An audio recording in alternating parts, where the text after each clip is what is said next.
तो नमस्कार, स्वागत है आपके अपने चैनल प्रतीक अकादमी में। आज हम लोग पढ़ने वाले हैं पाचन तंत्र। बहुत ही प्यारा टॉपिक है पाचन तंत्र। पाचन तंत्र कहते हैं डाइजेस्टिव सिस्टम। डाइजेस्टिव सिस्टम एकदम बेसिक से एकदम जीरो से हीरो लेवल तक पढ़ेंगे। क्या पढ़ने वाले हैं? पाचन तंत्र। पाचन तंत्र कहते हैं इंग्लिश में डाइजेस्टिव क्या सिस्टम। Digestive system. सिस्टम का मतलब क्या होता है या तंत्र का मतलब क्या होता है? वैसे चीज़ जैसे कई सारे लोग मिलकर एक चीज़ को काम करें, सामूहिक रूप से एक ही चीज़ को काम करें, सिस्टम कह देते हैं। जो वैसे अंग जो पाचन में सहायक होते हैं उन्हें सामूहिक रूप से हम पाचन तंत्र कहते हैं। क्या कहते हैं? पाचन तंत्र कहते हैं। सामूहिक रूप से कार्य करें। अच्छा, पाचन किसे कहते हैं? तो पाचन उसे कहते हैं जटिल पदार्थों का सरल पदार्थों में टूट जाना ही क्या कहलाता है? पाचन कहलाता है। क्या कहलाता है? पाचन कहलाता है। जटिल पदार्थ को सरल पदार्थ में टूट जाना ही पाचन कहलाता है। जैसे कि मान लीजिए हम खाते हैं रोटी। क्या? मान लीजिए रोटी। इस रोटी को इस छोटे पदार्थ में टूट जाना क्या कहलाता है? पाचन कहलाता है। क्या कहलाता है? पाचन कहलाता है। अच्छा, आगे बढ़ते हैं। फिर इससे आगे बढ़ते हैं।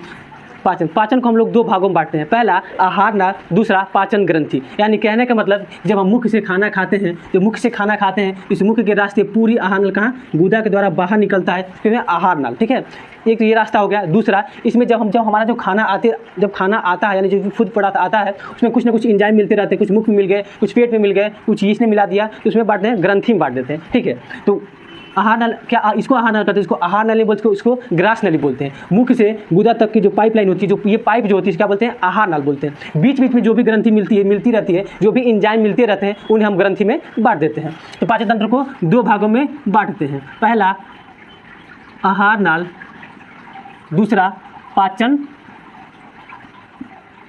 ग्रंथि। पाचन को हम दो भागों में बांटते हैं। पहला आहार नाल, दूसरा पाचन ग्रंथि। तो आइए पढ़ते हैं, आहार नाल से स्टार्ट करते हैं। आहार नाल में सबसे पहले क्या होता है? मुख गुहा। क्या? तो मुख गुहा। मुख गुहा खाली स्थान को हम मुख गुहा कहते हैं। क्या कहते हैं? खाली स्थान को मुख गुहा कहते हैं। इसमें एक जीव क्या होता है? जीव होता है। सब लोग जानते हैं कि एक ही जीव होता है, किसी के पास दो नहीं होता है। एक जीव 32 दांत और 3 जोड़ी लार ग्रंथि पाई जाती हैं। एक जीव 3 जोड़ी लार ग्रंथि और 32 दांत पाए जाते हैं। जीभ के बारे में पहले पढ़ा चुके हैं। दांत के बारे में थोड़ा सा बता देते हैं क्योंकि इसमें बहुत यूज, पाचन में इसकी बहुत यूज पड़ता है। दांत को हम 32 दांतों को हम 4 भागों में बांटते हैं। कितने भागों में? 4 भागों में बांटते हैं। पहला होता है कृंतक। क्या?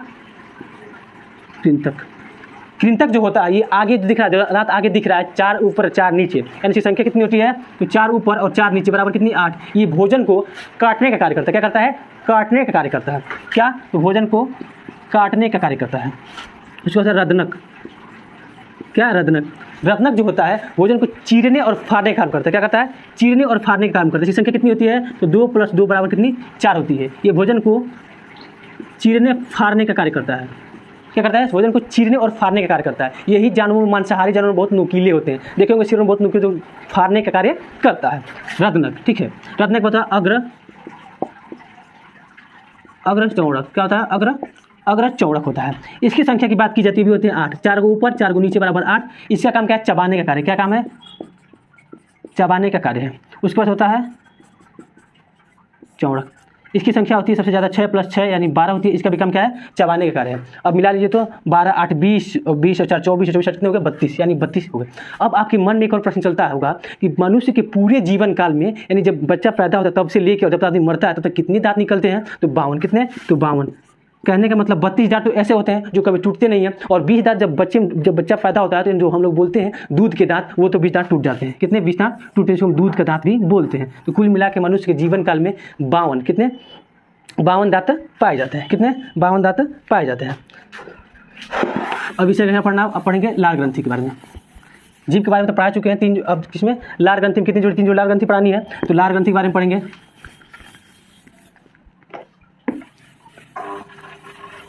लार ग्रंथि में एक दिन में लगभग 1 से 1.5 लीटर, कितना? 1.5 लीटर लार ग्रंथि बनते हैं। कितने? लार ग्रंथि कितने पाए जाते हैं? 1 से 1.5 लीटर। कितने? 1 से 1.5 लीटर। 1 से 1.5 लीटर। इसमें से 1 से 1.5 लीटर होता है टाइलिन, बहुत ज़्यादा फेमस है। टाइलिन और डाइस्टेज। टाइलिन और डाइस्टेज क्या करते हैं? मंड का पाचन करते हैं। मंड का पाचन करते हैं। क्या करते हैं? मंड का पाचन करते हैं। उसके पहले लाइसोजाइम। क्या? लाइसोजाइम एंजाइम ये क्या करते हैं? लाइसोजाइम एंजाइम जब भी हम कुछ भी खाते हैं उसमें जो भी जीवाणु होते हैं उसको मारने का कार्य करते हैं। क्या करते हैं? उसको मारने का कार्य करते हैं। लाइसोजाइम का काम क्या है? जैसे मान लीजिए हम कुछ भी ऐसे हाथ पे लिए और खा लिए, तो खाने पे तो जो हाथ धुले नहीं, सारे कीटाणु किसमें चले गए? मुंह में चले गए। तो मुख में कीटाणु को मारने का कार्य कौन करता है? तो लाइसो एंजाइम। अगर जो कीटाणु लाइसो एंजाइम से भी नहीं मरे तो हमारे पेट में पाया जाता है जो पहले भाग में हाइड्रोक्लोरिक एसिड, वो मार देता है। कहने का मतलब ये कि जो एकदम थेथर व्याय होते हैं, जो मुख में नहीं मरते हैं, जो लाइसो एंजाइम नहीं मार पाता है, जो थोड़े मजबूत होते हैं, उसको कौन मार देता है? तो पेट में हमारे क्या पाया जाता है? हाइड्रोक्लोरिक एसिड मार देता है। ये आगे की बात है, आगे पढ़ाएंगे फिर, ठीक है। दूसरा होता है पैरोटिड ग्रंथि। पैरोटिड के बारे में, सांप जो होते हैं, सांप देखे होंगे, सांप में जो पैरोटिड ग्रंथि है यही जहर का कार्य करती है। क्या करती है? जहर का कार्य करती है। मनुष्य में पैरोटिड जो ग्रंथि होती है यही जो जीवाणुओं द्वारा क्या होती है? संक्रमित हो जाती है, विषाणुओं द्वारा संक्रमित हो जाती है, तो ये फूल जाती है। लोग क्या कहते हैं? जो फूल जाते हैं मम्स, क्या होता है? मम्स निकल जाते हैं। और गाँव के लोग क्या कहते हैं? गलचुगा मैया निकल पड़ी। अरे गलचुगा मैया नहीं निकल, वो विषाणुओं द्वारा संक्रमित हो चुका है, इसीलिए फूल क्या है। तो गलचुगा मैया नहीं कहेंगे आप लोग, ठीक है। और एक एंजाइम होता है मायोलिन। क्या? तो मायोलिन एंजाइम देखिए क्या करता है? जो भी हम भोजन को ग्रहण की, जो भी चीज़ खाएं, कुछ भी खाएं, तो उसको चिपचिपा बनाने का क्या करता है? उसको चिपचिपा बनाने का करता है ताकि निगलने में आसानी रहे। जब उसमें पानी में रहता है तो निगलने में आसानी रहेगा, तो मायोलिन उसमें मिलाया जाता है ताकि अंदर जाने में आसानी रहे, निगलने में आसानी रहे। मायोलिन एंजाइम क्या करता है? भोजन को चिपचिपा बनाता है। क्या करता है? तो चिपचिपा बनाता है। क्या करता है? तो चिपचिपा बनाता है। मायोलिन एंजाइम क्या करता है? भोजन को चिपचिपा बनाता है ताकि निगलने में आसानी रहे। अब लार ग्रंथि हमने देख लिया। अब इससे आगे बढ़ते हैं ग्रास नली पे, ठीक है।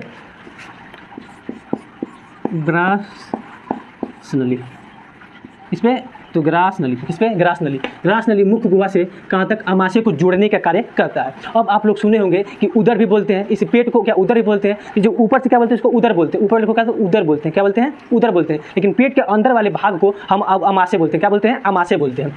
पेट के ऊपर वाले भाग को हम उदर बोलते हैं, ऊपर यानी उदर बोलते हैं, और पेट के अंदर वाले भाग को अमाशय बोलते हैं। जो ग्रास नली होता है ये मुख्य गुहा से अमाशय को जोड़ने का कार्य करता है। क्या इसमें पाचन होता है? नहीं, इसमें पाचन नहीं होता है। इसमें ले जाने का कार्य होता है। ये क्या है? पाइप जैसी संरचना है। इसमें भोजन को ले जाने का केवल कार्य होता है, पाचन की क्रिया नहीं होती है। क्या पाचन क्रिया होती है? नहीं होती है। इसमें भोजन जाता कैसे है? क्या भोजन एक ही बार चला जाता है? सब नहीं, इसमें भोजन धीरे धीरे घसकते जाता है, धीरे धीरे सरकते जाता है, जिसको बोलते हैं क्रामानुचन। जिसको क्या बोलते हैं? क्रामानुचन। जैसे देखे होंगे जब हम लोग फेस उस पर क्रीम लगाते होंगे तो जो पेस्ट होगा, यहाँ तो कोई पेस्ट है नहीं दिखाते आपको, कोई पेस्ट होगा तो उसको इसे दाब के निकालते हैं। वैसे खाना धीरे घसकते जाता है, ठीक है। जैसे मान लीजिए पेस्ट हो गया, ये मान लीजिए पेस्ट है, ठीक है, इसको दाब के ऐसे धीरे धीरे घसकते हैं, क्या बोलते हैं? क्रामानुचन बोलते हैं। तो क्या भोजन कैसे जाता है? तो क्रामानुचन द्वारा जाता है। क्या डायरेक्ट जाता है? नहीं। जैसे मान लीजिए पाइप है, इसमें कुछ भी तो हर नहीं जाएगा, नहीं, कैसे जाता है? क्रामानुचन घसकते जाता है। इसीलिए कभी हम कुछ भी खाते हैं, जैसे कुछ भी खाते अटक जाता है। क्या होता है? अटक जाता है। उसमें बल लगाते हैं जैसे जाए, या चाहे पानी लाते हैं जल्दी प्रेस करके नीचे जाए, ठीक है। तो क्या भोजन एक ही बार जाता है? नहीं, क्रामानुचन के द्वारा जाते हैं, धीरे धीरे घसकते जाता है। घसकते किस में चला आया? तो चला आया अब अमाशय में। किस में चला आया? तो अमाशय में चला आया। अब क्या पढ़ेंगे? अमाशय के बारे में पढ़ेंगे।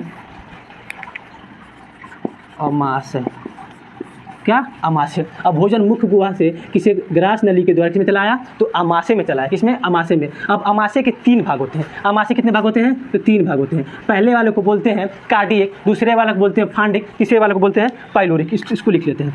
क्या? तो कार्डियक, पहले वाले को कार्डियक, दूसरे वाले को बोलते हैं फांडिक, अच्छा, तीसरे वाले को बोलते हैं पाइलोरिक।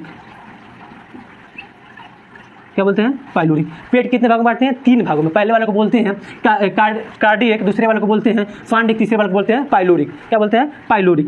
देखिए कार्डियक में क्या होता है? कार्डियक में हाइड्रोक्लोरिक एसिड पाए जाते हैं। क्या? हाइड्रोक्लोरिक एसिड पाए जाते हैं। जो भी ये क्या करते हैं? भी कीटाणुओं को मारने का कार्य करते हैं, यानी जीवाणुओं को मारने का कार्य कौन करता है? तो हाइड्रोक्लोरिक एसिड भी करता है। जो थोड़े मजबूत किस्म के थे, जिसको लाइसो एंजाइम नहीं मार पाया, उसको कौन मार देता है? तो हाइड्रोक्लोरिक एसिड उसको मार देता है। जो एकदम थेथर पे आए थे, जो एक बार में बात को नहीं सुनते हैं, जो एक बार में नहीं मरे, तो कौन मार दिया? हाइड्रोक्लोरिक एसिड मार दिया। इसकी पीएच मान की बात की जाए तो लगभग कितनी होती है? पीएच मान कितनी होती है? 2 से 3 माना जाता है। कितनी? 2 से 3। सोचिए इसमें कितनी शक्ति है। इसमें कुछ भी आएगा तो उसको जला सकता है, जलाने तक की शक्ति होती है। तो अब तो प्रश्न उठा हमारे मन में कि सर जो हमारे जो पेट की जो परत है, फिर ये क्यों नहीं जल जाता है? जब इसमें जलाने की शक्ति होती है तो पेट की परत क्यों नहीं जलते? तो आपका प्रश्न बिल्कुल जायज़ है। तो इस पेट वाली इस परत को इस पे परत या पे इस पे म्यूकस नामक, ठीक है, म्यूकस नामक एक परत चढ़ा दी जाती है, म्यूकस नामक परत चढ़ी, इसमें क्या होता है, क्षारी होता है। क्या होता है वो क्षारी होता है। जब ये भोजन जो है उसमें हाइड्रोक्लोरिक एसिड जैसे मिले तो अम्लीय हो गया, लेकिन जैसे इस परत पर चिपकता है, इस परत पर आता है तो क्या उसमें क्या होता है, क्षारी से क्या बन जाता है, वो म्यूकस नामक एक परत पाया जाता है। क्या परत पाया जाता है जो भोजन क्या करता है, जैसे अम्ल और क्षारी मिले तो उसको उदासीन कर देता है, तो इसलिए हमारा पेट का परत नहीं जलता है। ठीक है, अब तो मन का डाउट क्वेश्चन खत्म। तो हाइड्रोक्लोरिक एसिड पाया जाता है किसमें, क्या कार्डियक में, क्या तो हाइड्रोक्लोरिक एसिड पाया जाता है, जिसकी पीएच मान की बात करें तो 2 होती है, जो भोजन में जीवाणुओं को मारने का कार्य करती है। क्या करती है, मारने का कार्य करती है। अच्छा ठीक है, और भोजन को तोड़ने का भी कार्य करती है। ठीक है, उसमें क्या मिल गया, अब तो भोजन हो गया अम्लीय। अब भोजन हो गया अम्लीय, किसमें चला जाएगा, तो अब भोजन चला आएगा किसमें, फांडिक में। किसमें, तो फांडिक में चला आएगा। अब भोजन जब फांडिक में आएगा तो इसकी जो संरचना होती है ये रूजी की टाइप होती है। कैसी, कांटेनुमा होती है। किसी संरचना कैसे होती है, कांटेनुमा होती है। यही जो कांटेनुमा संरचना होती है जिसे हम रूजी बोलते हैं। क्या बोलते हैं, तो रूजी बोलते हैं। क्या बोलते हैं, तो रूजी बोलते हैं। यही जब हम लोग खाना वाना नहीं खाए रहते हैं, जब हम लोग खाना नहीं खाए रहते हैं तो यही जो रूजी अपने स्थान पे खड़ा हो जाता है, इसे हमारे पेट में चूहन होने लगता है, पेट में चूहा कूदने लगते हैं, यही रूजी जो होता है खड़ा हो जाता है। ये भोजन को 4 घंटे रोकने का कार्य करता है। क्या करता है, ये भोजन को, इसमें क्या पाए जाते हैं, तो रूजी पाए जाते हैं, जो कैसी होती है, कांटेनुमा होती है। कांटेनुमा होती है, जो भोजन को 4 घंटे तक रोकने का कार्य करती है। भोजन को 4 घंटे तक रोकने का कार्य करती है। अब भोजन फिर किसमें चला जाता है, तो पेट के तीसरे वाले भाग में चला जाता है, जिसे हम लोग क्या बोलते हैं, तो पाइलोरिक बोलते हैं। क्या बोलते हैं, तो पाइलोरिक बोलते हैं। कार्डियक फांडिक पढ़ चुका, क्या बोलते हैं, तो पाइलोरिक बोलते हैं। क्या पाइलोरिक में अब क्या होता होगा, तो पाइलोरिक में 1 मिनट आ रहा है।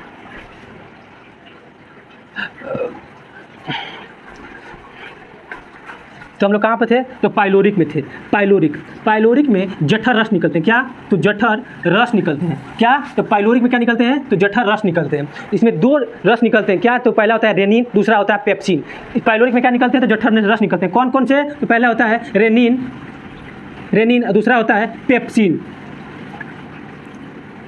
पेप्सिन को ऐसे लिखते हैं, क्या, तो पेप्सिन। पहला होता है रेनिन, दूसरा होता है पेप्सिन। रेनिन का काम क्या है, रेनिन दूध का पाचन कर देता है, अर्थात दूध को दही में बदल देता है। दूध का पाचन कैसे होता है, तो दूध को दही में बदल दिया जाता है, उसको दूध का पाचन कहते हैं। और कौन पाचन करता है, तो रेनिन कहाँ से निकलता है, तो जठर से। जठर कहाँ से निकलता है, तो पाइलोरिक से निकलता है। और जो पेप्सिन का काम क्या है, कि जो भी हमने खाना खाया था, जो भी हमने फूड मतलब खाने वाला पदार्थ खाया था, उसमें क्या जो प्रोटीन पाए जाते हैं उसको पेप्सिन जो होता है तोड़ देता है। किसमें, तो पेप्टोन में। किसमें, तो पेप्टोन में। कौन तोड़ता है, तो प्रोटीन का पाचन कौन करता है, तो पेप्सिन। यानी प्रोटीन किसमें तोड़ देता है, पेप्टोन। प्रोटीन का एक जगह पाचन नहीं होता है, कई भागों में टूट के होता है, प्रोटीन बहुत जटिल होता है। ठीक है, तो पेप्सिन किसमें तोड़ देता है प्रोटीन को, तो पेप्टोन में। किसमें, पेप्टोन में। अच्छा, अब प्रश्न उठता है कि हमको गैस्ट्रिक वाली बीमारी कैसे हो जाती है। यही जठर रस जब काम नहीं करता, यही जठर रस नहीं निकलता है, यानी गैस्ट्रिक जूस नहीं निकलते हैं, तो हमको गैस वाली बीमारी हो जाती है। क्या होती है, गैस वाली बीमारी हो जाती है। तो क्या बोलते हैं, पेट बहुत गैस बन गया है। क्या बन गया है, गैस बन गया है। तो आज का वीडियो यहीं तक रहने देते हैं, इसे शुरू से रिवाइज करा देते हैं, क्या क्या पढ़े क्या क्या नहीं पढ़े।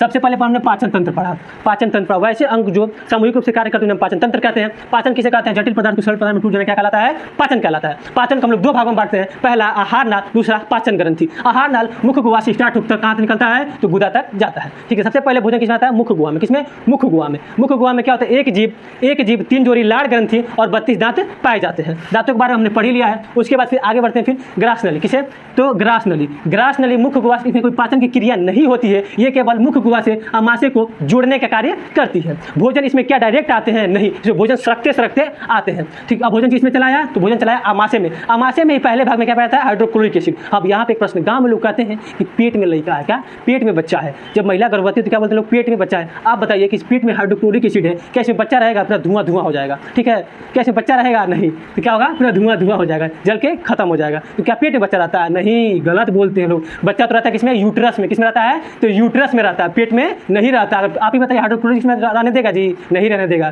धुआं हो जाएगा। ठीक है, फिर भोजन किसमें चलाता है, तो भोजन पेट के तीसरे भाग में चलाता है।